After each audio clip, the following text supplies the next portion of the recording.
کہ کسی جماعت پہ اگر پابندی لگانی ہوتی ہے تو پھر وہ اس کا ریفرنس جو ہے وہ سپریم کورٹ میں جاتا ہے، تو وہ اختیار جو ہے وہ بھی آئینی سپریم کورٹ کے پاس پہنچ جانا تھا۔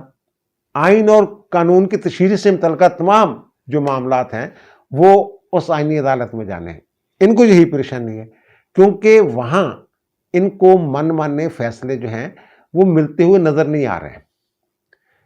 چیف جسٹس کا جو تقرر ہے اس عدالت کا، وہ پہلی مرتبہ ایک مرتبہ جو ہے وہ وزیر اعظم اور صدر نے کرنا ہے، اس کے بعد تو وہ کمیٹی بننی ہے، ایک خود کار میکنزم ہونا ہے، اس کے تحت تقرر ہونا ہے، وہ تو کسی کی ثوابدید پہ رہنا ہی نہیں۔ ان کو یہ اب کہتے ہیں نا پنجابی پڑتو پہ آیا کہ پتہ نہیں کی ہو جانا۔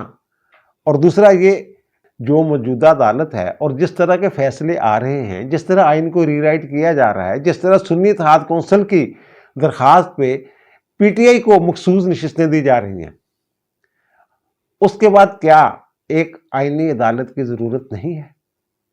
اسی عدالت کے پاس ہم نے رگڑے کھاتے رہنا ہے۔ ایک تو مقدمات کی تعداد بڑھتی جا رہی ہے، دوسرے یہ جو آئین کی تشریح کے معاملات ہیں، یہ آئین کی تشریح کی بجائے یہ جو کورٹ ہے اس وقت ہماری سپریم کورٹ ہے، وہ آئین کو ری رائٹ کر دیتی ہے۔ اب یہی دیکھیں کہ جب یہ پتہ چلا کہ جناب آئینی ترمیم آ رہی ہے، اس میں یہ بات بھی چل رہی تھی کہ جناب ایک آئینی عدالت قائم کی جا رہی ہے، تو فوری طور پہ 2/3 اکثریت روکنے کے لیے کہ وہ 41 لوگ جو ہے پی ٹی آئی کے جو ابھی تک آزاد ہے، جن کا نوٹیفیکیشن نہیں ہوا ہے، فوری طور پہ ایک وضاحتی بیان جو ہے وہ 8 ججوں کی طرف سے جاری کر دیا گیا۔ اب ڈپٹی رجسٹرار نے اس حوالے سے رجسٹرار کو ایک نوٹ لکھا ہے۔ وہ ظاہر ہے جب وہ ویب سائٹ پہ جاری ہوا وضاحتی نوٹ جو ہے 8 ججوں کا، تو اس کے بعد یہ پوچھا گیا ہوگا، کسی نے پوچھا ہوگا رجسٹرار سے جناب یہ کیا ہے، یہ کیسے آ گیا؟ تو رجسٹرار نے متعلقہ ڈپٹی رجسٹرار سے پوچھا، تو متعلقہ ڈپٹی رجسٹرار نے نوٹ جو ہے اس حوالے سے لکھ کے یعنی رپورٹ جو ہے وہ رجسٹرار کو پیش کر دی، اور انہوں نے یہ بتایا اس میں کہ جناب کہ 8 ججوں نے نہ ہی کوئی نوٹس جاری کیا ہے اور نہ ہی رات 8 بجے تک وضاحتی نوٹ جو ہے وہ رجسٹرار آفس کو موصول ہوگا۔ انہوں نے الیکشن کمیشن کی متفرق درخواست پر نوٹس نہ جاری کرنے کی بات بھی کی ہے۔ یہ جو متفرق درخواست تھی الیکشن کمیشن کی، جس میں عدالت سے رہنمائی مانگی گئی تھی کہ جناب یہ ان کا تو بنیادی ڈھانچہ ہی کوئی نہیں ہے پی ٹی آئی کا، نہ ان کا کوئی صدر ہے ہمارے کاغذوں میں، نہ سیکٹری ہے، تو پھر کون سرٹیفکیٹ دے گا جناب کہ یہ ہمارے بندے ہیں؟ تو جو وضاحتی نوٹ ہے اس میں یہ کہہ دیا گیا کہ جناب آپ نے تو خود تسلیم کیا ہوا ہے کہ بیرسٹر گوہر علی خان جو ہیں وہ چیئرمین ہیں پی ٹی آئی کے، اور عمر ایوب جو سیکٹری ہیں، بس وہ جو سرٹیفکیٹ دے دینا تو پھر آپ جناب اسی کے مطابق فیصلہ کر دیں۔ اب میری اطلاع کے مطابق مقصد کیا تھا؟ مقصد یہی تھا کہ وہ 41 لوگوں میں سے ان کو جو ہے ان کے ساتھ جو آئینی ترمیم کے ساتھ کچھ لوگ کھڑے نہ ہو جائیں، جیسا کہ یہ خبریں چل رہی تھیں کہ جناب 6 7 8 10 لوگ ہیں جو ان کے ساتھ مل جائیں گے، اور پھر مولانا صاحب بھی ان کی طرف آ جائیں گے، اور وہ مولانا صاحب جو ہیں وہ ان چکروں میں ہیں کہ مشاورت کا دائرہ وسیع کیا جائے۔ وہ چاہتے ہیں کہ پی ٹی آئی کو بھی کچھ شکیں جو ہیں، جو ترمیمی آرٹیکلز ہیں، ان میں شامل کر لیا جائے۔ اگر وہ شامل ہو جاتے ہیں، جیسے میں نے یہ کہا تھا کہ پھر فارم 45 47 والا جو معاملہ ہے ان کا، لیکن اب ان کو سمجھ آ گئی ہے، وہ کہہ رہے ہیں نہیں جناب 47 والے جڑے فارم 47 والے دی قانون سے منتے ہی نہیں، کوئی ترمیم بھی لے آؤ، وہ ملک کے مفاد میں بھی ہو گئے، اسی نہیں جناب ساتھ دینا۔ وہ تو مولانا کو کسی اور کام کے لیے آمادہ کر رہے ہیں۔ اب یہ بھی دیکھنے والی بات ہے کہ جو 8 ججوں نے کہہ دیا ہے کہ فی الفور ہمارے فیصلے پہ عمل درآمد کیا جائے، اور اگر عمل نہیں کیا جاتا تو پھر اس کے نتائج جو ہیں وہ بھگتنا ہوں گے، تو کیا الیکشن کمیشن فوری طور پہ اس حکم نامے پر عمل درآمد کرنے کے لیے تیار ہے؟ اب 16 سپتمبر کو اجلاس ہوتا ہے الیکشن کمیشن کا، وہاں سے جو خبر مجھ تک پہنچی ہے میں آگاہ کر دیتا ہوں۔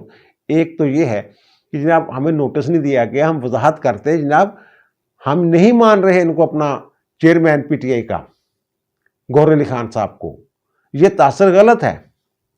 اور دوسری بات جو وہاں کی گئی ہے، اجلاس میرے خیال آج بدھ کو پھر ہوگا ایک مرتبہ، ان کی جو لیگل ٹیم ہے ان کے ساتھ جو مشاورت ہوئی ہے 5 ارکان کی الیکشن کمیشن کی، تو وہاں یہ پتہ چلا ہے کہ انہوں نے یہ کہا ہے کہ جناب ایک طرف یہ عدالت کا فیصلہ ہے اور دوسری طرف پارلیمنٹ کی طرف سے الیکشنز ایکٹ میں ترامیم منظور کی جا چکی ہیں.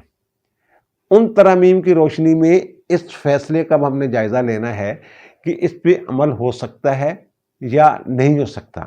جو مجھے لگ رہا ہے 16 ستمبر کے اجلاس کی کارروائی جو مجھ تک پہنچی ہے ذرائع سے، الیکشن کمیشن جو ہے اس موڈ میں نہیں ہے سردست کہ سپریم کورٹ کے فیصلے پہ جیسے وہ کہہ رہے ہیں کہ فوری طور پہ عمل کیا جائے، وہ مجھے عمل کرتے ہوئے نظر نہیں آ رہے. اور دوسری طرف جو انہوں نے چیلنج کر دیا ہے، عابد زبیری صاحب ہیں ایک تو سپریم کورٹ بار کے سابق صدر ہیں، اور شفقت محمود چوہان صاحب ہیں جو پاکستان بار کونسل کے رکن ہیں، ان سمیت پی ٹی آئی کے کچھ وکلا نے سپریم کورٹ میں ایک درخواست دائر کی ہے کہ جناب یہ ایک بل لایا جا رہا ہے، بل کو روکا جائے، آئینی ترامیم کا بل.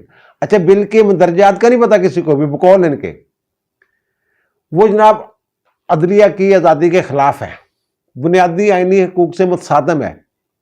کون سا بل جو ہوا میں ہے اس کو پیش کرنے سے روکا جائے، اگر پیش ہو جائے تو اس کو پاس کرنے سے روکا جائے، اگر پاس ہو جائے تو صدر کو اس پر دستخط کرنے سے روکا جائے، اگر صدر نے دستخط کر دیے ہیں تو اس پر عمل درآمد روکا جائے. یہ جناب درخواست. اور عابد زبیری صاحب وہی ہیں جن کی بڑی مشہور ہوئی تھی، ایک آڈیو لیک ہوئی تھی ان کے ساتھ، پرویز الہی صاحب کے ساتھ، اور وہ کہہ رہے ہیں کہ جناب وہ غلام محمود ڈوگر والا جو کیس ہے وہ مظاہری لکھوی کی عدالت میں لگوا دیں. یہ وہ صاحبان ہیں عدلیہ کی آزادی کے علمبردار. ان کو ایسی عدلیہ چاہیے، انڈیپینڈنٹ عدلیہ نہیں چاہیے ان کو. اچھا، اب یہ کہہ رہے ہیں جناب یہ بنیادی آئینی ڈھانچے سے متصادم ہے، عدلیہ کی آزادی سے متصادم ہے. جو ہمارا آئین کا آرٹیکل ہے نا 239، اس میں بہت واضح طور پہ یہ لکھا گیا ہے کہ اس کا جو دونوں سیکشن ہے، دونوں وہ میں آپ کو دکھا رہا ہوں. ایک ہے اس کا سب آرٹیکل 5 اور دوسرا ہے سب آرٹیکل 6. سب آرٹیکل 5 یہ کہتا ہے کہ کسی بھی آئینی ترمیم کو کسی عدالت میں چیلنج ہی نہیں کیا جا سکتا، کسی عدالت کا اختیار ہی نہیں، سپریم کورٹ کا بھی اختیار نہیں کہ اس کا جوڈیشل ریویو کیا جا سکے، عدالتی جائزہ لیا جا سکے. اور پھر آرٹیکل 239 کا جو سب آرٹیکل 6 ہے وہ ہے ہی ازالہ شک کے لیے، شک دور کرنے کے لیے کہ جناب پارلیمنٹ کے پاس وہ آرٹیکل کہتا ہے کہ آئین میں ہر قسم کی ترمیم کا اختیار ہے. یہ نہیں ہے کہ یہ ترمیم کر سکتی ہے وہ ترمیم نہیں کر سکتی، وہ کہتے ہیں ہر قسم کی ترمیم کر سکتی ہے پارلیمنٹ. اور پھر یہ کہاں سے بات آ گئی کہ جناب جو آئین میں ترمیم کرنے سے روکا جائے جب اس کے پاس ہر قسم کا اختیار ہے. یہ کچھ فیصلے ہیں جس کی وجہ سے یہ عدالتوں نے یہ ڈکلیئر کیا، سپریم کورٹ نے یہ ڈکلیئر کیا ہوا ہے کہ ہم آئینی ترامیم کا جائزہ بھی لے سکتے ہیں. ماضی میں کچھ اور فیصلے تھے، اب کچھ اور فیصلے ہیں. یہ 1977 تک مختلف مقدمات جو ہیں وہ میں نے نوٹ کیے ہوئے، وہ میں آپ کی گوش گزار کر سکتا ہوں. ایک ہے سرکار بنام ضیاء الرحمان، اور ایک ہے وفاق بنام سعید احمد خان، اور ایک ہے اسلامی جمہوریہ پاکستان بنام عبد الولی خان کیس، اور ایک ہے وفاق بنام یونائٹڈ شوگر ملز کیس. یہ سارے 1977 سے پہلے کے مقدمات ہیں. ان میں حمود الرحمان صاحب جو ہیں جو چیف جسٹس پاکستان رہے ہیں ان کا فیصلہ بھی شامل ہے. اس میں یہ کہا گیا ہے کہ پارلیمنٹ کے پاس ہر قسم کی آئینی ترمیم کا اختیار ہے. ہمارے بنیادی آئینی ڈھانچہ موجود ہی نہیں ہے، بھارت میں بھی نہیں. بنیادی آئینی ڈھانچہ کیا ہوتا ہے؟ دنیا میں پہلی دفعہ بنیادی آئینی ڈھانچے کا جو تصور ہے وہ مغربی جرمنی جو ہے اس کی آئین ساز اسمبلی جو ہے اس نے دیا تھا. انہوں نے 2 نکات رکھے تھے کہ جناب آنے والی جو پارلیمنٹ ہوگی وہ بھی ان نکات میں ترمیم نہیں کر سکتی. ایک تھا شرف انسانیت اور دوسرا تھا جمہوریت.